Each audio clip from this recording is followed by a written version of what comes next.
निवेदक प्रतिवादीहरू टेकनारायण पाण्डे, डाक्टर इन्द्रजित राई, टोपबहादुर रायमाझी, केशव प्रसाद दुलाल, सानु भण्डारी, सागर राई, विक्रम भन्ने गोविन्द कुमार चौधरी, सन्देश शर्मा, आङ टावा शेर्पाको हकमा विचार गर्दा यी प्रतिवादीहरू उपरको जारी दरखास्त, प्रतिवादीको एक आपसको पोल बयान, पीडितहरूको घटना विवरण कागज समेतका तत्काल प्राप्त प्रमाणका आधारमा यी निवेदकहरू टेकनारायण पाण्डे, डाक्टर इन्द्रजित राई, टोपबहादुर रायमाझी, केशव प्रसाद दुलाल, सानु भण्डारी, सागर राई, विक्रम भन्ने गोविन्द कुमार चौधरी, सन्देश शर्मा, आङ टावा शेर्पालाई मुद्दा पूर्वपक्षको निमित्त थुनामा राख्ने गरी भएको काठमाडौँ जिल्ला अदालतको मिति 80-3-1 को आदेश मिलेकै देखिँदा परिवर्तन गरिरहन परेन उहाँहरूको हकमा है। विचार गर्दा जारवाला तथा घटना विवरण कागज गर्ने पीडितहरूले यी प्रतिवादीले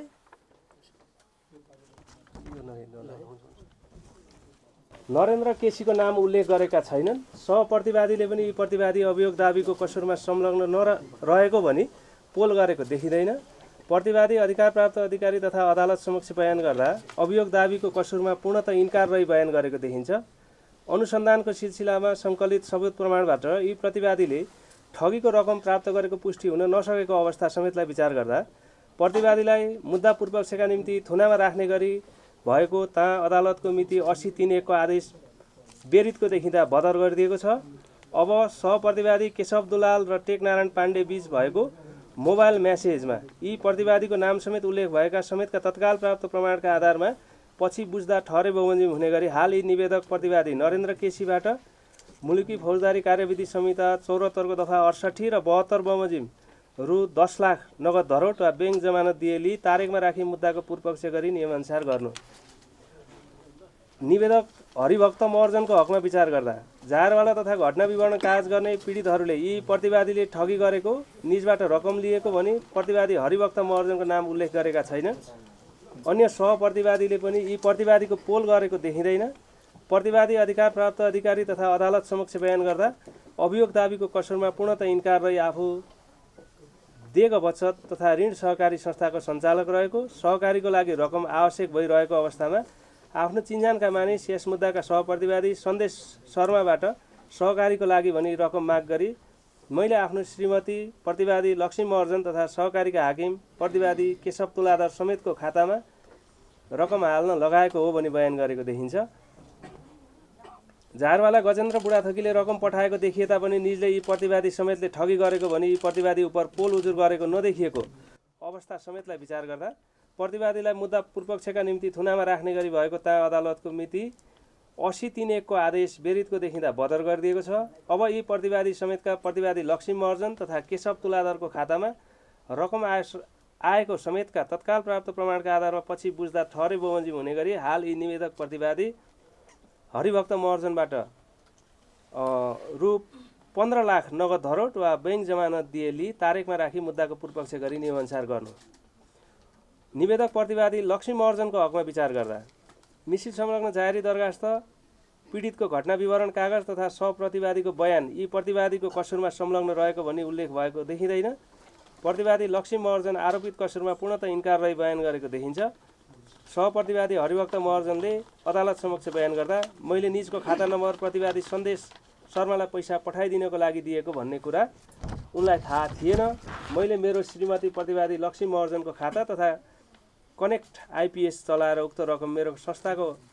प्रयोगको लागि मेरो खातामा ट्रान्सफर गरेको हो। त्यो कार्यमा मेरो श्रीमतीको संलग्नता छैन भनी गरिदिएको बयान समेतका तत्काल प्राप्त प्रमाणबाट यी निवेदक प्रतिवादी लक्ष्मी महर्जनको कसुरमा संलग्नता पुष्टि भएको नदेखिँदा निजलाई मुद्दा पूर्वपक्षको निम्ति धरोटी तारिकमा राख्ने गरी भएको ता अदालतको 80-3-1 को आदेश बेरितको देखिँदा बदर गरिदिएको छ। अब मुद्दाको कारबाहीका क्रममा सङ्कलित सबुत प्रमाणबाट ठहरी बमोजिम हुने गरी यी निवेदक प्रतिवादी लक्ष्मी महर्जनलाई साधारण तारिकमा राखी मुद्दाको पूर्वपक्ष गरी नियमअनुसार गर्नुहोला। निवेदक प्रतिवादी शमशेर मियाको हकमा विचार गर्दा जारी दरखास्त बेहोरा तथा घटना विवरण कागज गर्ने पीडितहरूको कागज बेहोराबाट यी प्रतिवादीले ठगी गरेको वा निजबाट रकम लिएको भनी प्रतिवादी शमशेर मियाको नाम उल्लेख भएको देखिएन। प्रतिवादी अधिकार प्राप्त अधिकारी तथा अदालत समक्ष बयान गर्दा अभियोग दाबीको कसुरमा पूर्णतः इन्कार छन्। सहप्रतिवादीको बयानबाट यी प्रतिवादी शमशेर मियाको कसुरमा संलग्नता रहेको समर्थित नभएको अवस्थामा निज प्रतिवादीलाई मुद्दा पूर्वपक्षको निमित्त थुनामा राख्ने गरी भएको ता अदालतको मिति 80-3-1 को आदेश विरुद्धको देखिँदा बदर गरिदिएको छ। यी प्रतिवादीको सरकारी सुविधाको गाडी ठगीको रकम ओसार पसार गर्न प्रयोग भएको भन्ने घटना विवरण कागज गर्ने झपटबहादुर खत्रीको कागज बेहोराबाट खुलेको समेतका तत्काल प्राप्त प्रमाणका आधारमा यी निवेदक प्रतिवादी शमशेर मियाबाट रु 10 लाख नगद धरोट वा बैंक जमानत दिएली तारिखमा राखी मुद्दाको पूर्वपक्ष गरी नियमअनुसार गर्नु। निवेदक प्रतिवादी आशिष बुढाथोकीको हकमा विचार गर्दा झारवाला रविन्द्र कार्कीको जारी दरखास्त तथा घटना विवरण कागज गर्ने पूर्णबहादुर अधिकारीको कागज बेहोरामा यी प्रतिवादीको नाम उल्लेख भए पनि यी प्रतिवादीसँग झारवालाको भेटघाट भएको वा प्रतिवादीले निजहरूसँग रकम माग गरेको देखिँदैन। प्रतिवादी आफ्नो खातामा झारवालाबाट रकम आएको तथ्यमा स्वीकार गरे पनि आरोपित कसुरमा पूर्णतः इन्कार रही बयान गरेको देखिन्छ। झारवाला रविन्द्र कार्कीबाट यी प्रतिवादीको खातामा रकम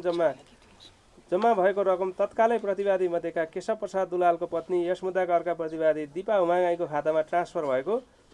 अवस्था मिसिल संलग्न कागजहरूबाट देखिन्छ। सहप्रतिवादीहरूको बयान समेत यी प्रतिवादी आशिष बुढाथोकी कसुरमा संलग्न भएको भनी समर्थित हुन नसकेको समेतका तत्काल प्राप्त प्रमाणबाट यी निवेदक प्रतिवादी आशिष बुढाथोकीलाई मुद्दा पूर्वपक्षको निमित्त थुनामा राख्ने गरी भएको ता अदालतको 80-3-15 को आदेश विरुद्धको देखिँदा बदर गरिदिएको छ। अब यी निवेदक प्रतिवादी आशिष बुढाथोकीलाई दफा 69 बमोजिम साधारण तारिखमा राखी मुद्दाको पूर्वपक्ष गरी नियमअनुसार गर्नुहोला। निवेदक प्रतिवादी सन्दीप रायमाझीको हकमा विचार गर्दा मिसिल संलग्न जारी दरखास्त तथा पीडितको घटना विवरण कागजबाट यी प्रतिवादी सन्दीप रायमाझीले पीडितसँग रकम लिएको देखिएन। प्रतिवादीले अधिकार प्राप्त अधिकारी तथा अदालत समक्ष बयान गर्दा अभियोग दाबीको कसुरमा इन्कार रहेका छन्। अनुसन्धानका सिलसिलामा सङ्कलित सबुत प्रमाणबाट निज प्रतिवादीको कसुरमा संलग्नता पुष्टि हुन नसकेको अवस्थामा यी प्रतिवादीलाई मुलुकी फौजदारी संहिता 74 को दफा 67(1) ख बमोजिम थुनामा राखी मुद्दाको पूर्वपक्ष गर्ने गरी काठमाडौँ जिल्ला अदालतबाट मिति 80-3-1 मा भएको आदेश बदर गरिदिएको छ। प्रतिवादी सानो भण्डारीको अधिकार प्राप्त अधिकारी समक्षको बयान समेतका तत्काल प्राप्त प्रमाणबाट प्रतिवादी सन्दीप रायमाझीलाई ऐजन संहिताको दफा 68(1) बमोजिम नगद 30 लाख नगद धरोट वा बैंक जमानत दिएली तारिखमा राखी मुद्दाको पूर्वपक्ष गरी नियमअनुसार गर्नु। निवेदक प्रतिवादी टेकनाथ रिजालको हकमा विचार गर्दा प्रतिवादी टेकनाथ रिजाल नेपाली नागरिकलाई भुटानी शरणार्थी बनाई अमेरिका लैजाने समेतका कसुरमा अधिकार प्राप्त अधिकारी तथा अदालत समक्ष बयान गर्दा इन्कार रहेका छन्। यी प्रतिवादीले झारवाला समेतका मानिसहरूबाट रकम लिएको पुष्टि हुन सकेको छैन। अभियोग दाबीको कसुरमा यी प्रतिवादीको प्रत्यक्ष सहभागिता पुष्टि हुन नसकेको, प्रतिवादीको उमेर 76 वर्षको भई ज्येष्ठ नागरिक देखिएको, निजको मानसिक स्वास्थ्य समेतका समस्या देखिएको तथा प्रतिवादी शरणार्थी नेता भई नेपालमा निर्वासित जीवन व्यतीत गरी निज अन्य देशमा भागी जाने अवस्था समेत नदेखिँदा प्रतिवादी टेकनाथ रिजाललाई मुलुकी फौजदारी कार्यविधि संहिता 2074 को दफा 67 बमोजिम थुनामा राखी मुद्दाको पूर्वपक्ष गर्ने गरी भएको ता अदालतको 80-3-1 को आदेश मिलेको नदेखिँदा बदर गरिदिएको छ। अब प्रतिवादी रामशरण केसीको बयान समेतका तत्काल प्राप्त प्रमाणहरूबाट यी प्रतिवादी टेकनाथ रिजाललाई मुलुकी फौजदारी संहिता 2074 को दफा 68 र 72 बमोजिम 15 लाख रुपियाँ नगद धरोट वा बैंक जमानत दिएली तारिखमा राखी मुद्दाको पूर्वपक्ष गरी नियमअनुसार गर्नु। निवेदक प्रतिवादी टङ्ककुमार गुरुङका हकमा विचार गर्दा मिसिल संलग्न जारी दरखास्त पीडितको घटना विवरण कागज तथा सहप्रतिवादीहरूको बयानबाट यी प्रतिवादीको कसुरमा संलग्न रहेको भनी उल्लेख भएको देखिँदैन। प्रतिवादी टङ्ककुमार गुरुङले अधिकार प्राप्त अधिकारी तथा अदालत समक्ष आरोपित कसुरमा पूर्णतः इन्कार रही बयान गरेको देखिन्छ। यी प्रतिवादीले सञ्चालन गरेको होटल रेस्टुराँमा अन्य प्रतिवादीहरू आएको मिटिङ गरेको कारणबाट मात्र यी प्रतिवादी अहिले नै कसुरमा संलग्न रहेको भनी मान्न मिल्ने नदेखिँदा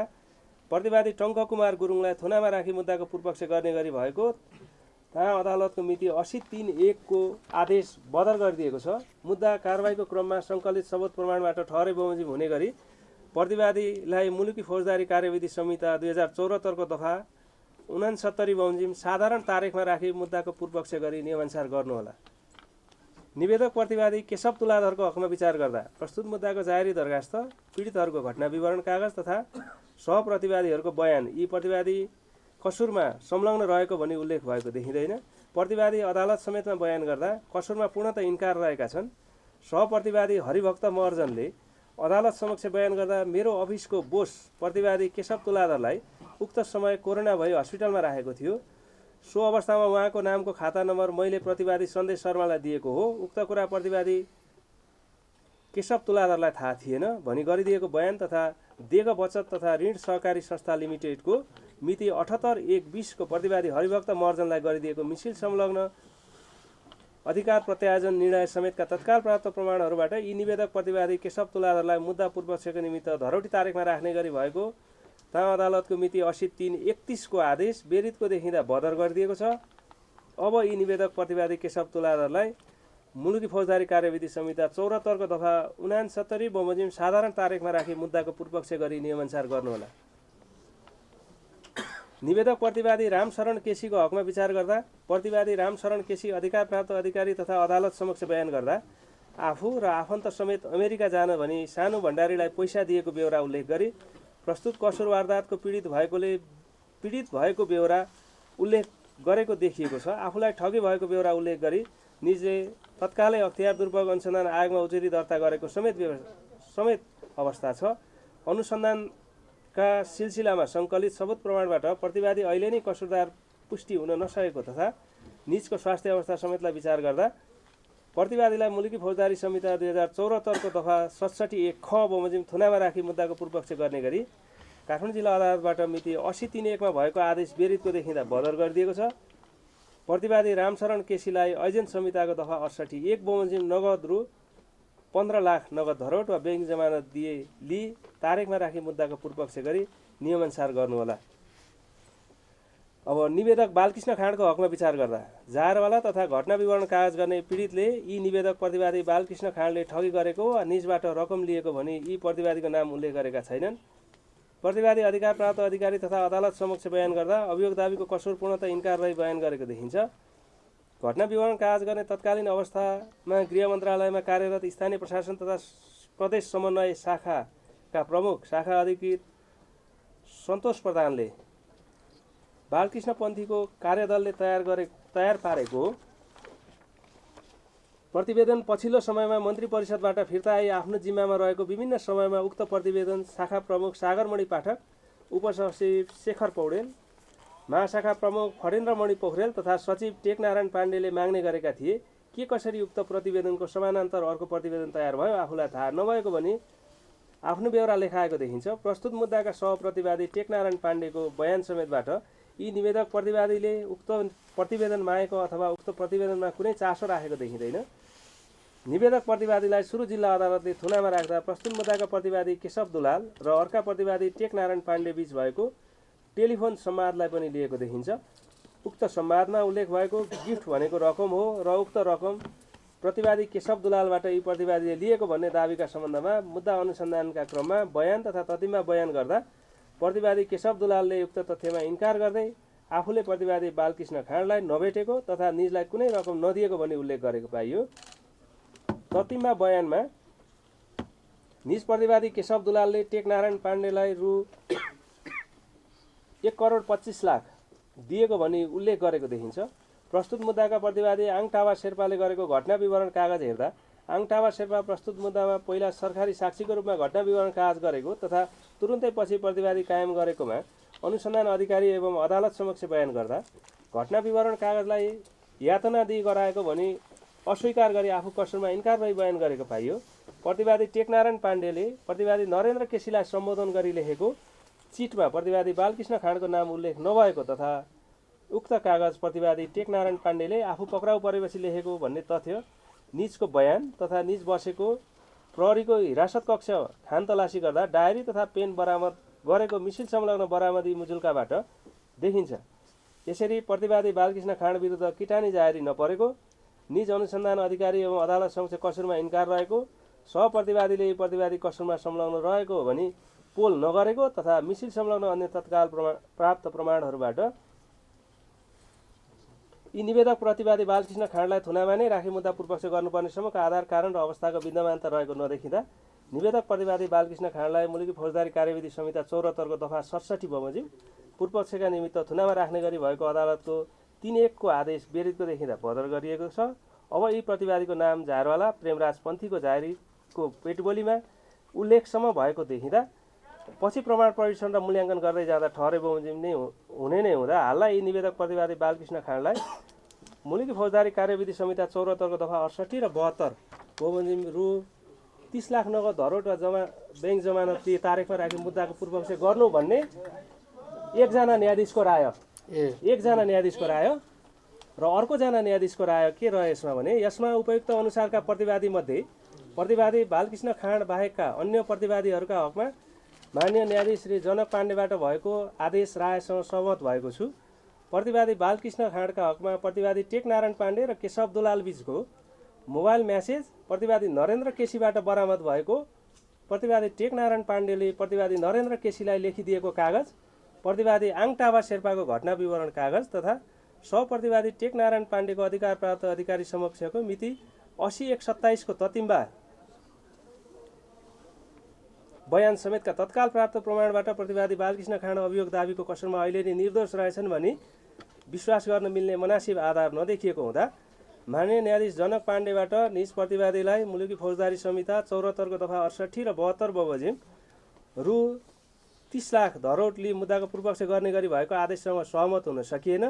प्रतिवादी बालकृष्ण खाँडलाई थुनामा राखी मुद्दाको पूर्वपक्ष गर्ने गरी काठमाडौँ जिल्ला अदालतबाट मिति 80/3/1 मा भएको आदेश मनासिब देखिँदा परिवर्तन गरिरहनु परेन, कानुन बमोजिम गर्नु। प्रतिवादी बालकृष्ण खाँडको हकमा आदेश राय मतैक्य हुन नसकेकोले प्रस्तुत फरक राय सहितको निवेदक बालकृष्ण खाँड विपक्षी नेपाल सरकार भएको 2080 RE 0288 को प्रतिवेदन उच्च अदालत नियमावली 2073 को नियम 12 बमोजिम तेस्रो न्यायाधीश समक्ष पेश गर्नु। र यो पहिलो राय जनक पाण्डे श्रीमानको, दोस्रो राय प्रकाश खरेल श्रीमानको। हस्, धन्यवाद है साथीहरूलाई।